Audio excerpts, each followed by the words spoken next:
Away, my liege, to Milford Haven.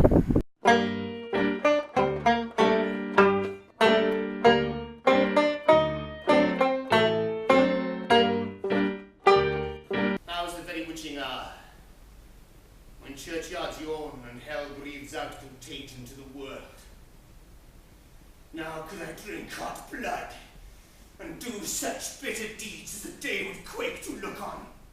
I could sit here all day, breathing in the atmosphere, the silence here, knowing that in a few hours' time I'll be treading those boards, the audience reacting to my every move, and gesture, facial expression, voice, my words. It's exciting. It's been a while. But one gets back into it, as all professionals do. It's a play called The Malicious Merchant by Thomas Wiverley, a restoration tragedy. Okay, it's not the biggest role I've ever had, but a role is a role is a role is a role, as a deceased friend of mine used to say. There are no small parts, only small players. The director had a bit of a contretemps with him once in a bar, and in the street outside the bar, and actually then again back in the bar afterwards. But we're professionals. We bury our differences. I'm going to prove something to him tonight.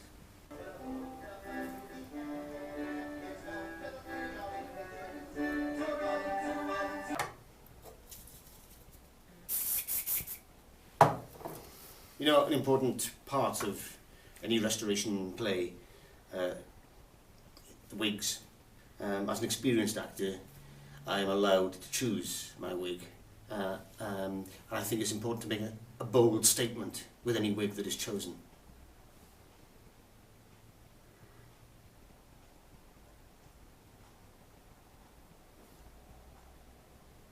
Squire! Where's the squire? I've got a letter for your worship. Squire! Where's the squire? I have got a letter for your worship. Squire! Where's the squire? I have got a letter for your worship. I have got a letter for your worship. Squire! Where's the squire?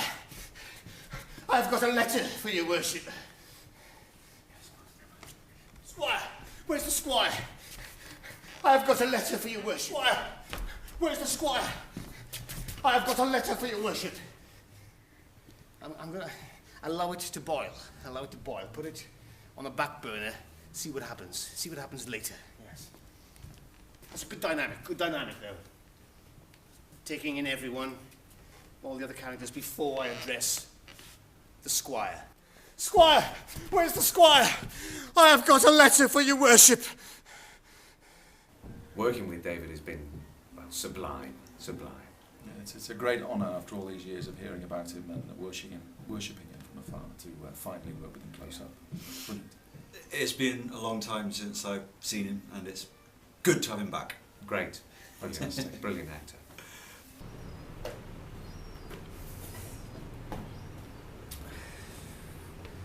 This is where we come for a quick ciggy every so often.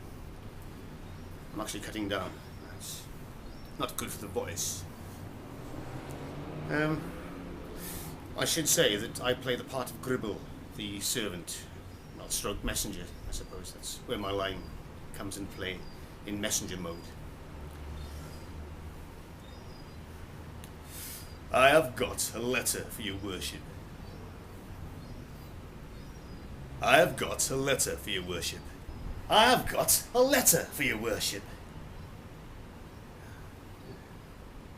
It's coming. You know, it might only be one line, but it's crucial. It moves the plot on, moves the action of the play onward. A line is a line is a line. You know, there are characters that don't speak ever in plays. I play another character in this play, a lord who just is in the background for decoration. You know, he doesn't speak. I mean, there are Beckett plays that the characters appear from beginning to end and don't speak at all. You know, they say nothing. And that takes some acting. Silence is a great weapon, it's a great tool to be used. You can be on a stage and there's hundreds of people looking at you because you're not moving, you're not saying anything. Chap playing the merchant in this production. Not on top of his lines at all. You think that somebody given the responsibility of the lead role should be on top of their lines? I'm on top of my line. I mean, I could easily step in, you know, and play the merchant if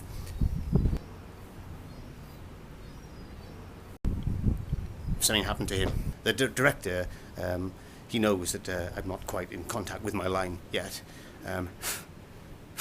But, you know, I haven't quite found Gribble. But I'm confident as to wait in the wings and see what comes. See what comes forth. Oh, yeah. Stand by, David. I was never so happy before. My boy takes after his father, poor Mr. Lumpkin. Exactly. The jewels, my dear Con, shall be yours incontinently. You shall have them. Isn't he a sweet boy, my dear? You shall be married tomorrow. And we'll put off the rest of his education like Dr. Drowsy's sermons to a fitter opportunity. Squire! Where's the squire?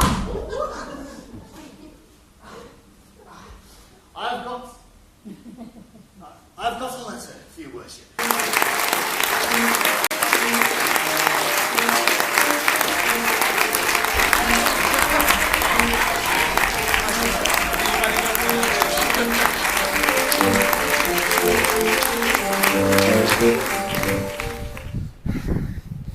I think that went well.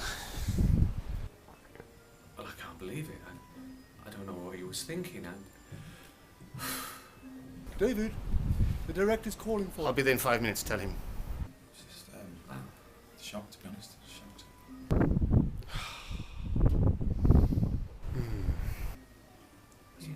I've never seen anything like it. What was going through his head? Obviously, the director wants to give me his congratulations and on the quirkiness and the dynamic I brought this evening. So, I don't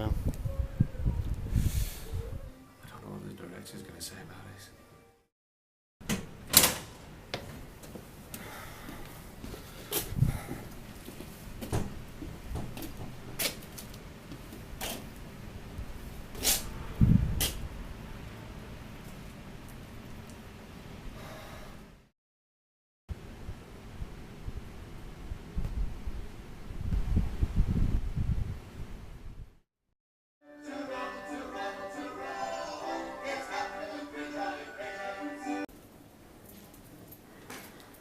Hey, I really enjoyed the show.